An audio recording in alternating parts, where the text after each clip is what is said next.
तर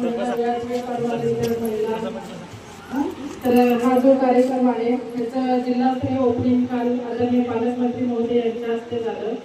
आपले आदरणीय आमदार महोदय होते, खासदार महोदय होते, आपल्या जिल्ह्यातले कलेक्टर सर होते, सीओ मॅडम होत्या, SP सर होते आणि आता आपण प्रत्येक गावामध्ये शिबिर घेत असतो।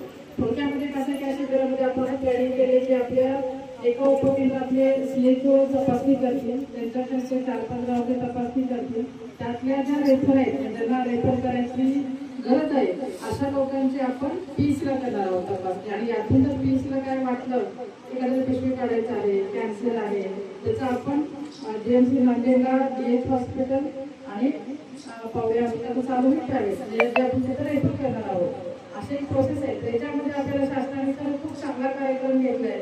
हे तर तुम्ही पाहता आपल्याला पूर्वी काय म्हणायचे की मुलगी शिकली अख्खं घर सुरक्षित झालं, बरोबर आहे?